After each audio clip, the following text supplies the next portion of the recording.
Thank you very much, Ken. I've spent the day here at IHMC, and it's just a delight to be in a place which combines so much idealism and competence. What I do in my work, and it's my pleasure as well, is I help people restore their natural architecture, their natural posture and ways of moving. And this is what they used to have. I take them back to what they used to have when they were little kids. Like you can see in this 2-year-old kid, very upright, relaxed, lots of poise. This is our heritage. This is really our natural state. And I also help take people back in time to what their ancestors had. So you can see this clerk from about a century ago, and he works 6 days a week from sun up to sundown. You know, there were no, I was going to say slouchers back then, and that's true in a punny way. And this is also taking people back to the taking people to the posture that you find in a few populations around the globe, few and further between. So this is a woman in Burkina Faso, and you can see that she has very nice structure. Now, though we work with posture, I and my band of colleagues, qualified teachers, really in every continent now, most of the people we see come because they have pain. They have some kind of neck pain, back pain, foot pain, hip pain, knee pain. That's what they come in. This is why we have pain. Pain makes us take action. And often that pain is associated with sitting. Like it's either being caused by sitting or exacerbated by sitting. So I'm going to introduce you. So these are some of my students from over time. Looking back on it, I think that my back trouble arose because I was in a sedentary occupation. And even though I was an athlete, as an amateur athlete, and got lots of exercise, I spent too much trouble at the desk, hunched over. Initially, when I would go on stage, I would forget my pain. But then it became so hard for me that even after it would take about 20-25 minutes to forget that I had this back pain, then later on it became so bad I could not even sit 5 minutes without pain. Well, I know that working at the computer isn't, the way that I was doing it wasn't working for me, because I was like, I bought a stand-up desk. I mean, I bought, ergonomic keyboard. I bought a thing to put my monitor. I mean, I got one of those chairs that you kneel on. And through it all, after 15 minutes, I would slump over because I was tired of whatever and end up with my body tired. And I actually literally didn't want to get up and sit at my desk. Not because my work is so hard, but because it was hard to sit at a desk. I don't know, at first I thought I must be the only person who's having this, like there must be something wrong with me that I'm having back pain at this age. So I wasn't like discussing it openly with my friends or anything. It's definitely not something that like comes up in a day-to-day conversation, even though it seems like it's something that's affecting a lot of people's day-to-day lives. It's not an uncommon problem, back pain, and sitting is often a trigger, as you heard from these 4 students. It turns out that sitting is associated with a whole other bunch of problems as well. And in the medical literature, there's quite an abundance of studies lately in the last decade showing that it correlates with problems, and it's a risk factor outside of physical activity. So even if you're very athletic and active, if you spend a whole bunch of time with uninterrupted sitting or excessive sitting, then you're still at increased risk of diabetes, of obesity, metabolic syndrome. These are all things we don't want to have. Chronic kidney disease, correlation with all kinds of mental health stuff, and increased risk of death. Lots of studies showing that your life expectancy goes down from sitting too much. And the press has not been shy to pick up on all these findings. And so what we're seeing rather extreme statements in the press, like sitting kills. Sitting is the new smoking. And so before we get kind of bought into this rather extreme position or influenced by this extreme position, let's look at what some risks are associated, what else you might do. If you're not going to sit, you have to do something. And what most people are being encouraged to do is standing. And that's not a picnic either, as you can see in these studies. And as any nurse or factory worker knows, prolonged standing has its own fatigue and problems, like varicose veins and hospitalization even associated with that, and progression of atherosclerosis. And so these are this gives us a different view, another view of sitting that is so, it's an escape from standing. And there's other ways of looking at sitting as well. Your fine motor skills are better when you sit than when you stand. And there are a whole bunch of things that are simply not possible if all you do is stand, like basket weaving. And these things go back in time. We have been doing sitting tasks for as long as, for human history, from doing things like this and weaving. And our culture in modern times really just presupposes that we are going to be sitting. If you want to travel somewhere, you have to sit to get there very often, whether it's in a car or a plane. If you want to eat at a restaurant, they're not going to allow you to bring your treadmill desk in. This is how you've got to sit. And there are other things like music that are exalted, that give us pleasure. Our entertainment sometimes has to be done in a seated fashion. This is Kala, who you met earlier, the violinist.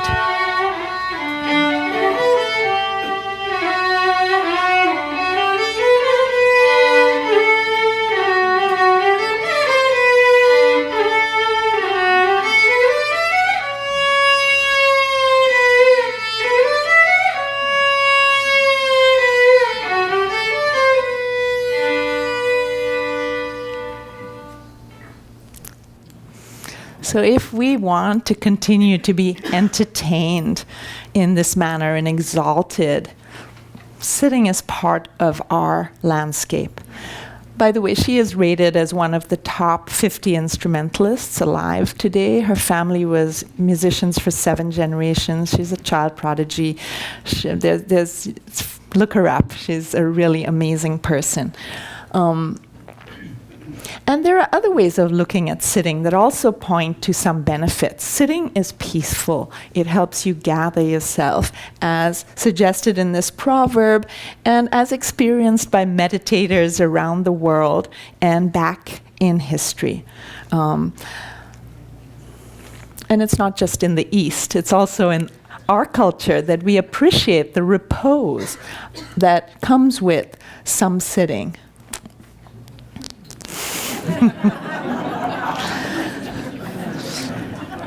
And apart from whether we think sitting is a good thing or a bad thing, highly relevant is that we are going to be sitting, irrespective of what we think about it. Like all these treadmill desks and stuff that people get in standing desks. Well, here's what the studies show about that.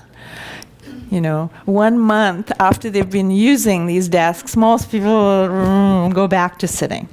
So what can we do then to improve the situation around sitting to help mitigate some of the damage and maybe even experience some benefits that are associated with healthy sitting. And this is what I'm going to talk about today. So the first thing that the research suggests is that if you interrupt your sitting every now and then, that helps enormously with improving your odds. And there's some disagreement about how often you should do this. Here's every 30 minutes, here is a 5 minutes break every 45 minutes, here's someone who wants you to have an hourly break. Never mind the particulars. What's clear is that just punctuating your sitting with some standing or moving around is helpful. And so we're going to not just talk about it, we're actually going to do it. Even though it is crowded, we're going to do and you don't have to do a lot to get the G forces acting on your system and to get your circulation going and not kind of spiral into a little bit of a stupor and other things that tend to happen when you sit long periods. So we're going to stand up, and what I always do with my students is I suggest that they put an app on their iPhone or their smartphone that goes off every 15 minutes, because that's how often I think you should stand up. And just stand up, and then you can go back down, and some of those breaks can be longer. And as long as you're standing up, you might as well also fold in a little posture practice. And that way you're getting even more benefit. And so the little posture practice we'll do in this first break when we stand is going to be a shoulder roll, one at a time. And it's so much more fun when you turn on the music and make it into a little dance. So we're going to just stand up, just at our desks, and we're going to move around. Let's have the music, and we're going to do a shoulder roll. Don't stick out your chest. Don't arch your back as you're doing this. Little louder.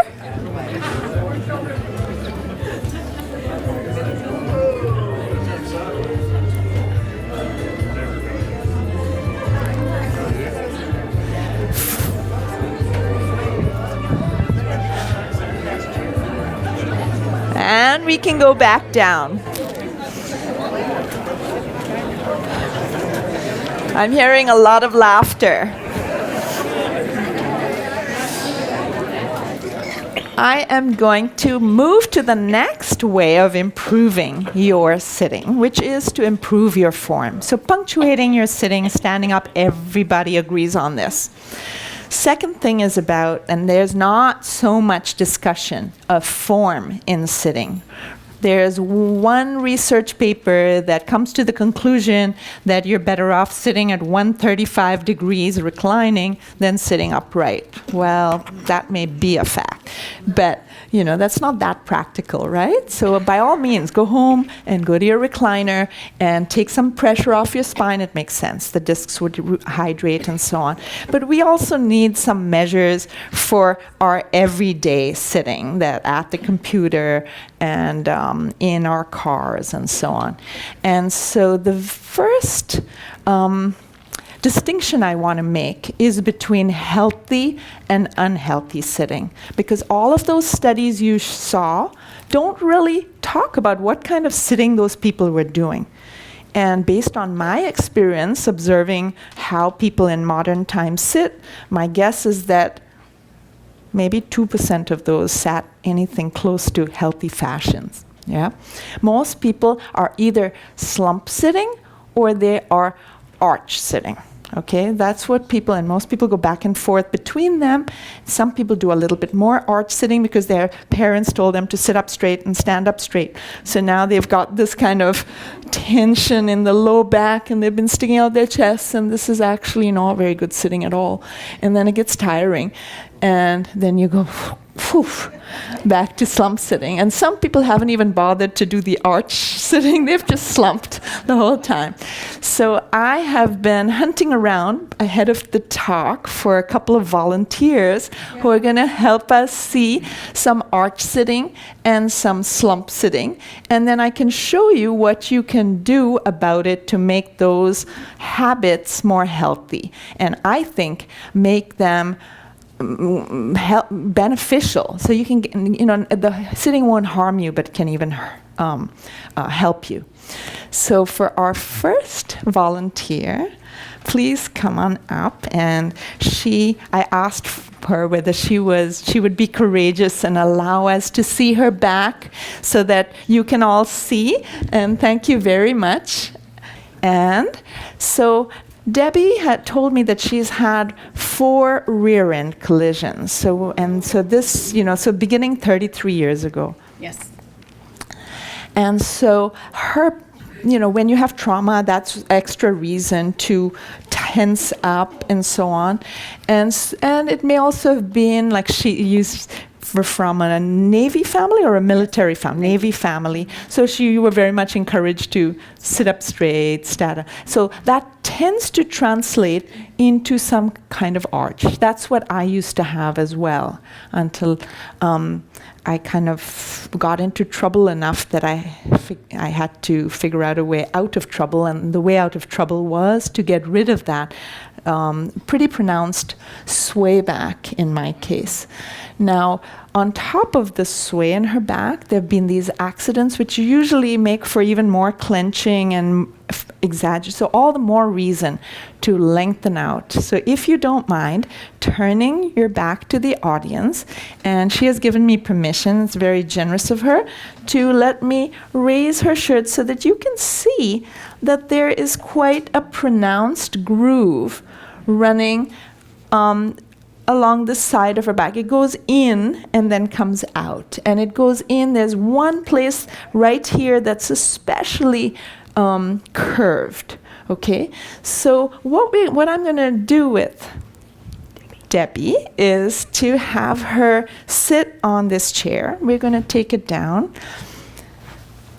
a little because you're not very tall. So you're going to put your bottom all the way back in the chair. And some of you on the cloth chairs have a little cushion just lying there so that you can use it and experience this as well. And the rest of you can go through the motions. And when you're at home, you can try this out with a towel or something that offers you friction. What you need is something with friction mid-back level to do this technique that I call stretch sitting, which is an antidote to excessive lumbar curve. So Debbie is going to lean forward away from the backrest, which you can see in this case. This is the chair I designed, and it has these sticky nubs kind of built into the backrest. But you can just put a towel there or one of those cushions. And now what we're going to do is curve forward.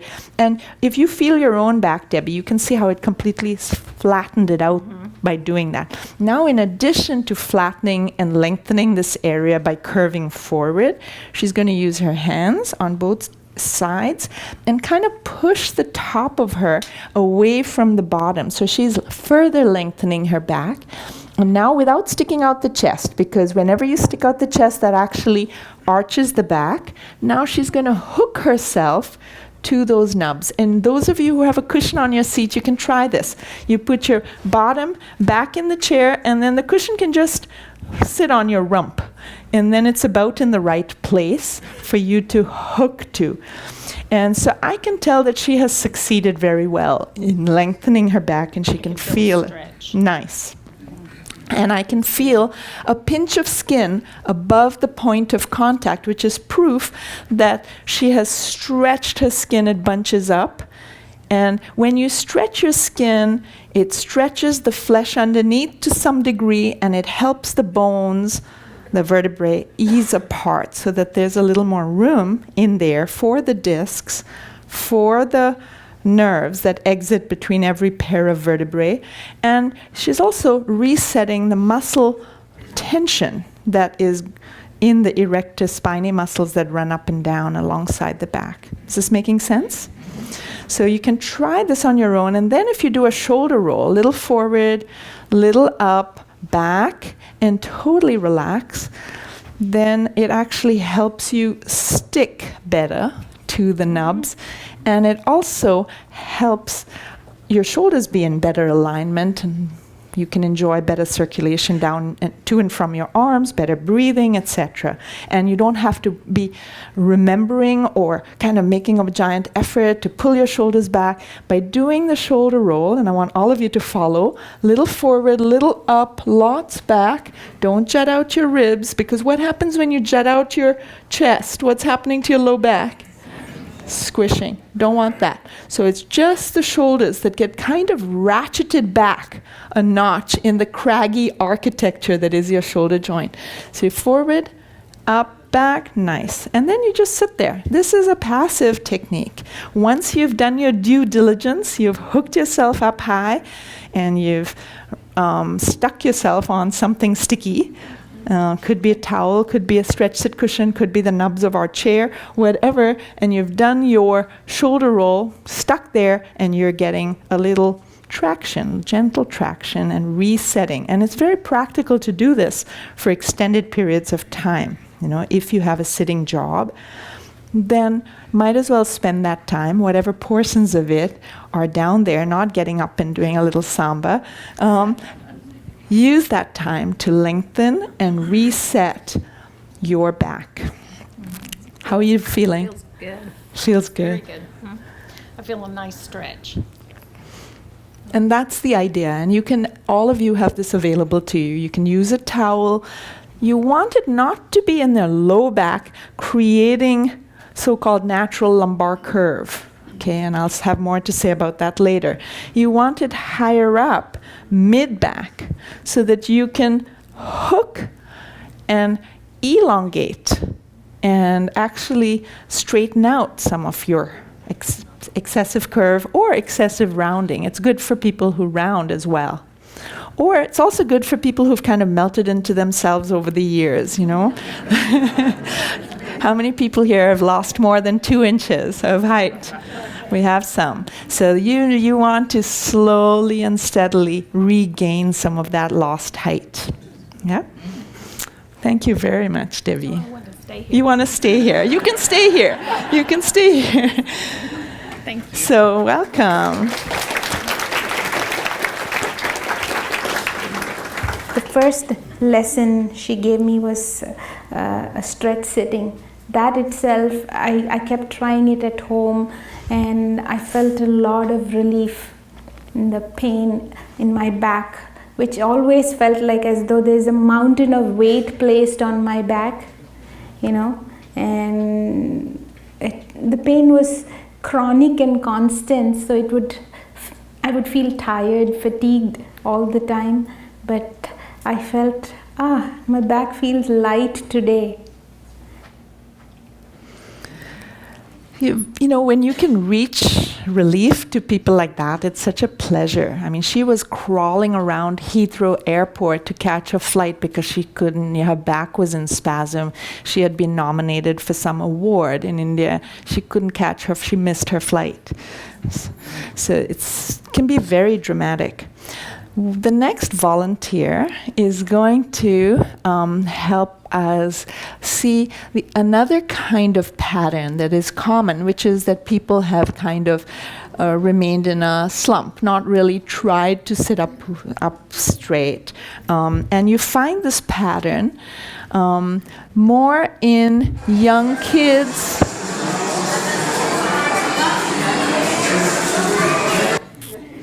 You recognize this, right? It's all around us. I mean, and it can get pretty extreme. And it can be for hours.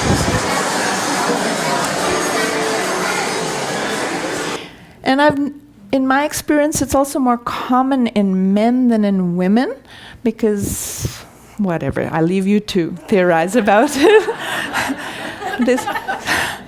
And here, the sitting on the tail posture, and then relaxed and slumped, okay? So this is more of a C-shaped spine rather than an S-shaped spine. And to demonstrate this, we have another volunteer. And please introduce yourself. My name is Laura Sebastian. And Laura has actually done a lot of work with posture, the Alexander technique, but she was kind enough to be willing to show us the way she used to sit. All right? So we are going to begin on this chair, and we're going to pretend it doesn't have a backrest. So you're sitting on the front half of the chair.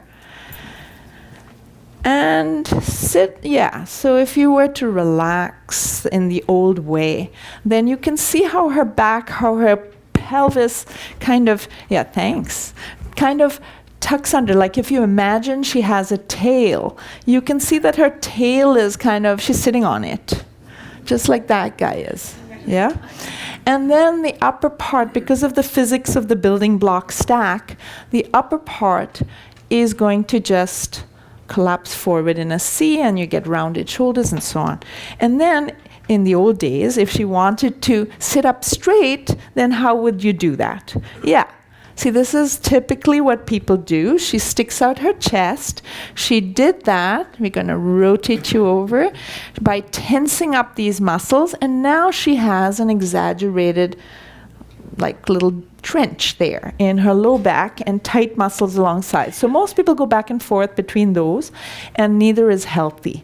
So what we'd like to do is to have her imagine her tail and set it out behind. So actually lift her pelvis and set her imaginary tail out behind you. Now I'm going to make a request that anybody in the audience who has a back problem not follow this along, but store the information for later. You really need to start with the stretch sitting and also stretch lying.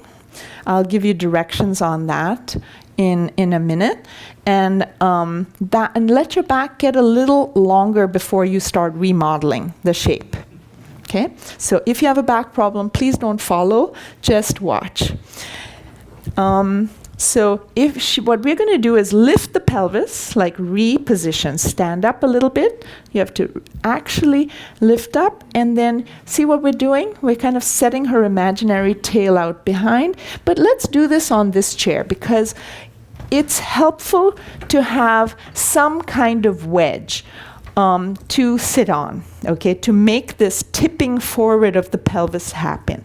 Okay, let me see. I'm going to move. Yeah, so this is what we're trying to do. This is this Irish wool worker, and you can see how her imaginary tail is out behind her, and the rest of her stacks really well. But in the beginning, it helps to have so we have a built-in wedge here, and it's easy for the pelvis. You lean forward and you sit. Let's get you symmetric here. Lift up again, one little tiny bit. There we go. And now relax completely. Try not to sit up straight. Don't do all that effort, right? It helps to have the shoulders rolled back, because otherwise the weight of the shoulders alone will begin that C-shape hunching. So we are rolling back the shoulders so they are no longer pulling her forward. It also helps to do a whole bunch of things, but we'll keep it simple. One thing this chair does is it encourages your legs to kind of externally rotate, and that's something you want. You don't want your knees turned in, which was happening before. That was your habit. So the more your leg bones are kind of externally rotated out of the way, the better your pelvis can settle on the inside of them.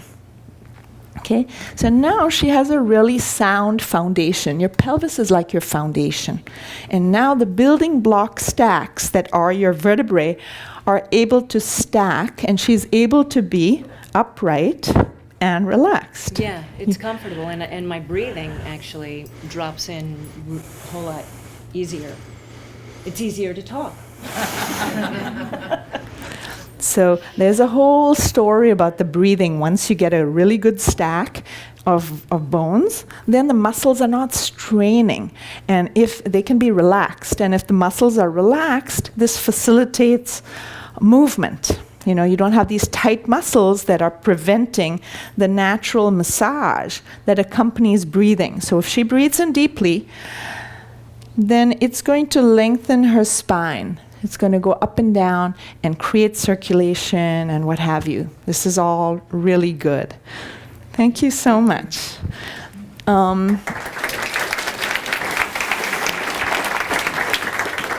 So what we did there was to set her behind out behind, which is not what you ordinarily hear about as part of good posture. In modern times, we have come to think that good posture involves an S-shaped spine, as you see here on the left. See, that's what people in modern times think is good posture. You see this in all the modern anatomy books. This spine comes from an older anatomy book published in 1911. So this is where the behind would be. And you see how it's pronouncedly out behind. This person's imaginary tail would be out behind them. And this is how Laura was sitting on this chair with in the beginning you want the help of a wedge. And for those of you who want to practice while we're talking, you don't have a back problem, okay? If you have a back problem, please wait and do your other preparation first. But otherwise you can scooch forward to the very front lip of the chair and use that like a wedge. So you're actually sitting, see this has a wedge built in, but on any chair you can scooch forward. It helps if it's high, but it doesn't have to be high. And if you come forward on the chair, and then that acts like a wedge, you can more easily set your behind. Does that make sense? So that's what we did, and before we go on, why don't we take a little break? We stand up, and let's have the music. Take that little stand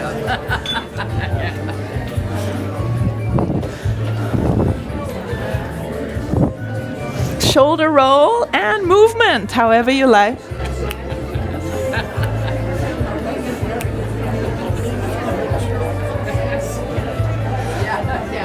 All right. It's wonderful. And we're set. Right, like after my first lesson, I felt amazingly better, and that was only like, oh, I just need to not tuck my hips so much, and I need to keep my shoulders back, and maybe my back should be a little bit straighter. Just the littlest things have huge, huge consequences. So I think that awareness is something that would be really cool to see everybody have. She came to me when she was 17 and had been struggling for 6 months, trying this, trying that, studying a lot, bad shape, having to not be able to do her activities. These are the before and after pictures I took of her. She was 17. In the left pictures, you see how she was sitting on her tail and she's kind of in a C shape. That was her habitual studying position. And even when she used a backrest, she was pretty C-shaped. And look how elegant and beautiful she lines up when she sets her tail out behind her where it belongs, and the rest of her spine can stack. She's still working on elongating her neck and creating a little bit more straightness, alignment in her upper body. But really, you see, it's a very visible difference, and she doesn't suffer anymore, and she can run freely and do all kinds of normal activities that you would want a young kid to be able to do. So, other ways of sitting. If you grew up sitting on the floor, then you will be able to do it well. عصوا سكت ايش؟ سكروها كفول. ايش بزمانها زي So we all start out with this kind of ability, but our hip joints, our knees, our ankles, that's all cartilage when we're born. If you continue sitting like that, then you can sit in a healthy fashion. That Druze woman, who I met in Israel, sits beautifully. Her back is perfectly aligned and she doesn't need any support. She can just sit cross-legged. It's what she's done all her life. And so we start like that, but most of us don't cultivate that. And there are other ways. So we're coming to the part about furniture, because in addition to punctuating your sitting by breaks, and improving your form, not slump sitting, not arch sitting, but either reclining sitting or stack sitting or stretch sitting. Those are three very healthy alternatives. And then moving between them and so on. But in addition to that, it helps to have decent furniture. And your furniture could be the floor, and just the floor if you grew up that way, or this way. You know, people, there's a kind of movement in some circles to, let's go back to squatting, it's so much better, the research looks good. But I recommend against that, because once you're an adult, your hip joints, all the three plates that make up of cartilage that make up your hip socket, they've gotten ossified in a certain way, which you now, once you're grown up, don't get to edit. That's already, calcified, ossified, fixed in its form. It happens between the ages of 2 and 16 in your hip joint, and other ages and other joints. But once that's happened, and it is, I believe, a function of your culture, how that happens, what sort of positions you assume. Like that is a position I can't do. My knees won't do that, my hips won't do that, and my ankles won't do that. And it's not just because my muscles are tense or tight. It's also in the bone. So my recommendation is don't do that. And probably don't do this either, although this can be learned by lengthening your hamstrings. And the best way to do that is to learn to bend well the way they do, which we won't go into here. But really, our culture is a chair-sitting culture and has been for quite some time. And there's nothing inferior about that. There is no problem with sitting healthily in a chair, as these women are demonstrating. You can be upright and relaxed, and this is in Portugal, where he is sitting on a smaller height.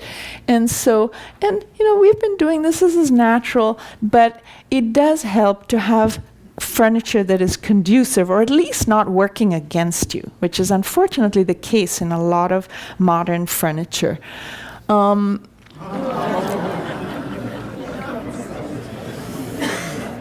This is an extremely sad slide, because there are millions of young babies who are being subject to this, which in some future generation is going to be called abuse. I mean, how were we doing this to our babies? Could we not see that this is not right? Every baby piece of furniture is shaped like this. I was in Portugal last month, and 20 years ago I took photographs of the healthy barge shape and furniture, because they're a little bit more old-fashioned than some parts of Europe, and I was seeing, healthy shapes. I went last month. This is what they've changed all their subway seats. It's all the S-shaped thing that has become the standard. And the result you can see in this kid is he's sitting the way all teenagers in our culture sit. He's sitting on his tail. He's slumped forward. It's a very sad thing when the furniture is inducing poor posture, perpetuating it, fighting against a healthy, natural architecture. So this was a study done to see which factors correlate with childhood back pain, which, by the way, is way up in frequency. It's almost as common among teenagers as it is among adults, which is really very shocking and horrible. So they found that it doesn't correlate with carrying a backpack. It didn't correlate with smoking, secondhand smoking, because that is known to be a risk factor in adults. There were a lot of things that it didn't correlate with. The thing, it was just one little line in the whole paper, was that if a kid doesn't find the school chair comfortable, they're 4 times as likely to have back pain. To me, that's huge finding. It's like, okay, let's at least start there. Let's make sure they think they're comfortable, even if we don't know what we're doing and which shape chair should be and so on. We could start with just asking kids. Like that? I like it. Yeah, it's like perfect, but actually now that I think about it, it would be a little bit better if it was like a little tiny bit lower. A little tiny bit lower. Yeah. Product What about if research. you rest your feet on the foot, the roller things? I don't know. For me, I'm like a little shorter, so I have to like scoot up. Oh, and put it okay. like that, and it feels like I'm falling off. Okay, got it. She knows what she likes. And you were saying about the foam. You like the hardness, softness of the foam. Yeah, it's like right in the middle, so it's not that point where it's like so bouncy, but it's not that point that it's like still. Okay. So not too hard, not too soft? Yeah. Just right? Okay. Very cool. Thanks a lot. I think I might have been planting some word language in there, not exactly the best type of research, but ask kids what they want and ask people what's comfortable. But sometimes we get so distorted, it's hard to know which way is up anymore. After getting to know Esther and getting instruction from her, I learned not to sit that way anymore. And I learned to stand and walk and sit in a way that was healthy for my back. And that was priceless.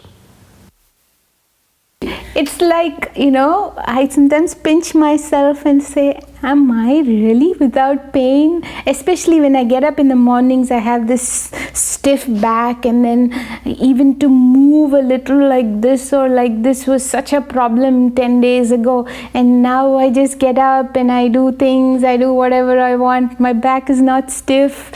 I cannot believe that has happened. So that's the trajectory. What are the lessons? Learn to sit well. Punctuate your sitting with standing and moving and walking and breaks. Get yourself good furniture. And don't be running away from sitting. There are these slogans, the best position is the next position. It's like you have to constantly be escaping everything because it's all bad.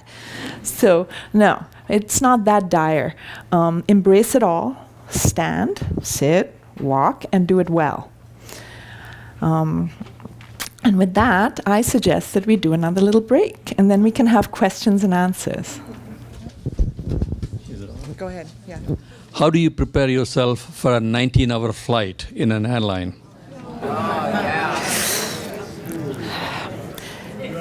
Airline seats are some of the most challenging. They are not shaped well. You want to take something so that you're lengthening your back. I take my cushion every time I fly, and when I check it in, I'm not very happy with myself. So, but you could use any cushion or your jacket, and you stick it behind you. You put your bottom back, and the chairs are usually, they have enough friction that you don't have to tie it. You can just let it sit there, okay? And then you lengthen, you attach, and you're going to find that not only does your back elongate, but also your neck aligns better, because whatever extra curve you have down below usually gets reflected in the thoracic spine and then in the neck. So you have all this curvy-wurvy stuff going on, and then you wake up and you got a crook in your neck and so on. So lengthen, that's one technique. And I have a blog about this, a blog post on our website. If you go to our website and just look at the airplane travel blog that was recently done, you also can, so I talk about how you can lean forward on the trays, and there you want a hip hinge, so it's one piece, and you can rest your head like that. That's also a good way. You can also lean into the corner if you're on a window seat. You want your back to have length and to be a good shape. And you get up a little bit more often than they allow you, or than they encourage you.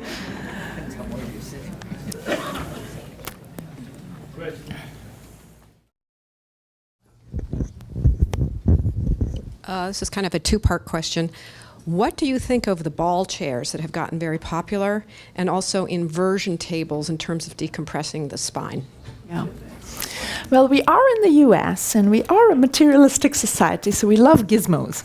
And so they have some merit, but they also have some issues. Like the inversion table, yes, it's the right idea. You want traction in your spine. That's a good place to start. But do you really need this big, ugly piece of furniture in your living room, that you're going to get only 10 minutes of stretch from anyway?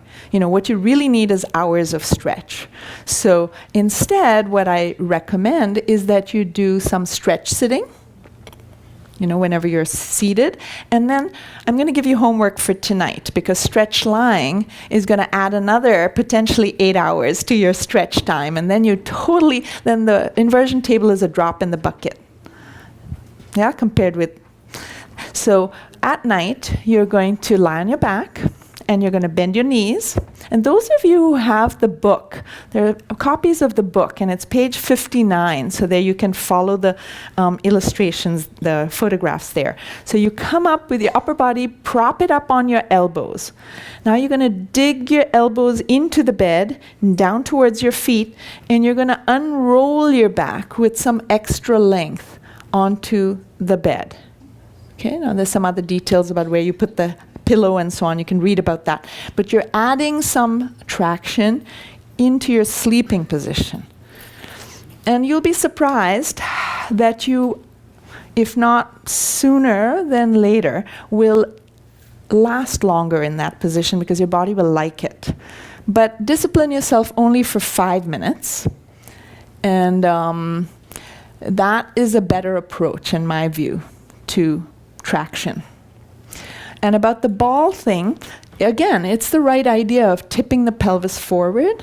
It's similar to what I have going on in the front half of this chair, that you're getting your pelvis tipped forward. The thing I don't like so much about the ball is that it's not steady. So you don't get this relaxed and upright, and now when I breathe, my back can move around. I mean, I can also move, I can do other stuff, I can get up, but when I'm stack sitting, I really want my back muscles completely relaxed so that my breathing can massage my spine, and I lose that when I'm sitting on a kind of wiggly wobbly ball that.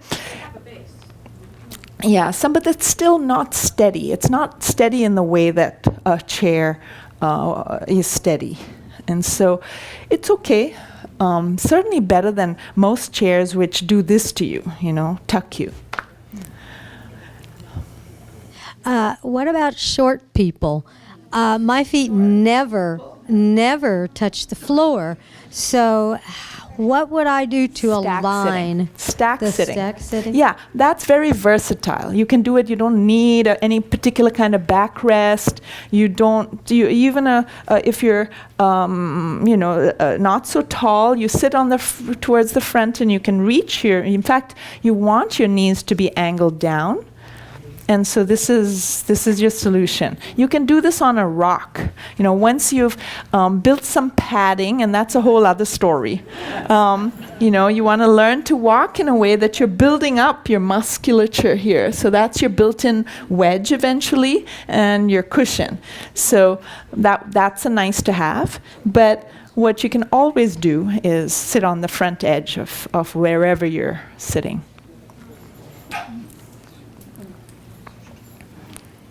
What is your normal sleeping position that you would recommend? And second is your comment about children, the way they are scooping, bent over.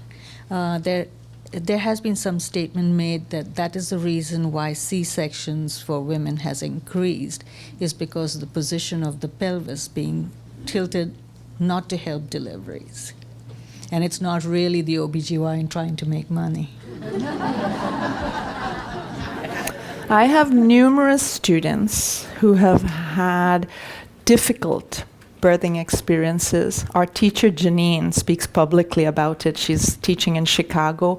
And every woman in her family history and living memory has had horrendous childbirths. And she came to our center in tears, flight from Chicago to California, and with her little kid that she couldn't really carry well, and just miserable. And if you email me, I will send you her letter about the birth of her second child and how glowing it was. It happened effortlessly. She was just elated and waxed lyrical, and her sister is now encouraged and so on. And what was the big change? It was her posture. And it makes sense. Bowel motions too happen much more easily when you got the right architecture. And in general, all these organs need their volume, they need their normal orientation, their blood supply. And if you start, improvising, it's unlikely to be an improvement on what nature took millions of years to design, And now you're sort of inviting your insides to fall out of you, and your baby's stuck, and, all kinds of stuff happens. So I agree. And then your first question, I got very sucked into the second question. What was the first? What is a normal good position to sleep? Sleeping position. So there's a variety. The main thing is you want length and you want shape. Now, how you get that is, it's an open playground. We teach our students first to stretch lie on the back. It's chapter 2 in the book, and we have a DVD that also shows it very step by step, so that that's easiest to learn. That's why. And you get this steady traction. We assign only 5 minutes, but I can't tell you how many people come back after the first day of class and say, I'm shocked. I woke up in the morning in the same position that I went to sleep in, and I've never been able to sleep on my back. I hear that every week. And so you might last longer, but even if you don't, that first 5 minutes sets, your muscles are a little stretched out, and your whole night will be spent with a slightly longer back. And that's progressive. It's cumulative, Every night you stretch yourself. And then we teach stretch lying on the side, where you have the same stretch thing, but you're also exploring your J-spine. So there's it's a bit of a production when you first learn it, but eventually it becomes a 1-second maneuver you can do half in your sleep. So the key thing is length and shape, and once you learn those, then you can also be slightly turned in. Lying on your stomach is a little bit problematic unless you have certain implements. It can be done, but a little bit harder, so we don't start there.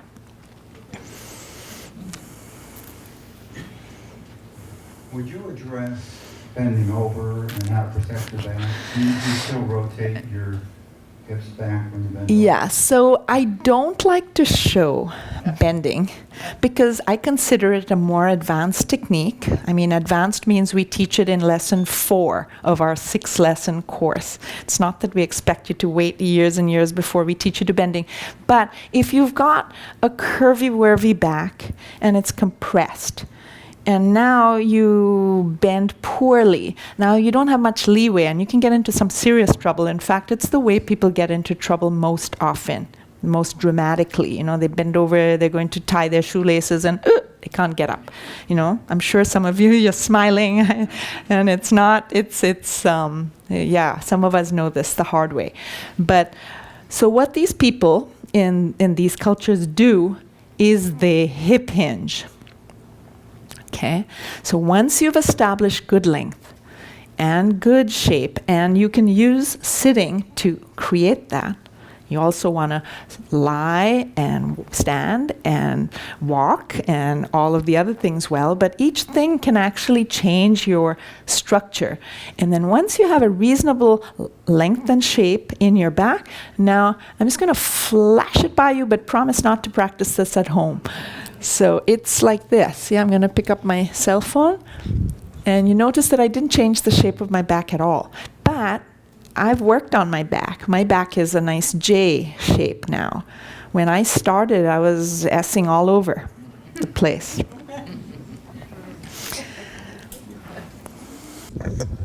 You have one size fits all, but different persons have different endogenous disease.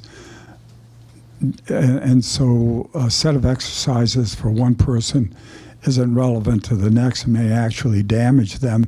Do you use imaging and MRIs and that type of analyses before you instruct your individual? I love that question. It may appear, and sometimes I think I do people a disfavor by sort of suggesting that it is one size fits all. It isn't at all.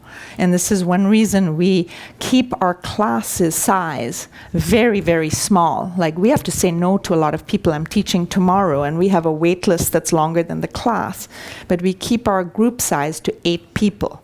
And we use technology to find out all about these people ahead of time. Like, they've already filled out their forms, and, teacher, before she comes or he comes into class, knows all about each student, and we take their photographs and we track their progress. And each student, I think of it as a one-on-one session done in parallel. So the teacher has time to go to each, and this one is going to be told, okay, push a little bit more on the left because you have some scoliosis. And so, we're stretch sitting, but you're going to, push a little harder on the left, and then kind of hook yourself, and now your curve goes over. And so you're going to have a custom stretch lie and a custom stretch set that fits your curves. And that can be done in one-on-one. When someone has very serious history, we ask them to take one-on-one sessions so that we can tailor it even more. It's definitely not one size fits all. But it's also true that there are some basic principles like lengthening that serve almost everyone well. Now, sometimes, someone has so much tension that, and we tell them, the muscles can behave like frightened animals. So pain is a big guide. The moment you feel pain, that's a very clear indication to go a different path. So the way I describe our teachers, we're like guides, and we know the terrain. And so we know this path, but if it's not working, then we know this other way you can get there. And so it's constantly being customized in these one-on-one or small group classes. So it may appear to be, maybe that is a flaw of the presentation, but when it actually comes down to hands-on work, and this is also why it's my belief that this needs to be done hands-on. I don't want the basic teaching to just be any old how on, the book gives you an idea and it gives you a few beginning practices that can be very useful. But really, if you have some issue, you need to see a teacher and get coaching. It's like trying to learn golf, from a book. You need a teacher to tell you, no, I see that you're doing your shoulders this or that, or too much this, too much that. Yeah. You're in line with the evolution of physical therapy, where you're in line with the evolution of physical therapy and physical medicine, whereas we were taught in the earlier days of medicine that the Williams flexion exercises was the way to go. And then they reversed it and go to the 180 degrees Mackenzie extension. And I saw some MRIs when they demonstrated this. When you go into flexion, your disc is squeezed into the spinal cord. Yeah, the fashions come and go, right? This is why I really like our methodology of looking at our hunter-gatherer ancestors and looking at ways that have been preserved over the millennia, because those don't come and go. There's something sound there. There's like taking an evolutionary or anthropological or historical view of the human body, then rather than, oh, this worked for me, therefore everyone should do it. So we try to be conscientious and not just floating a fad. Time for one more question.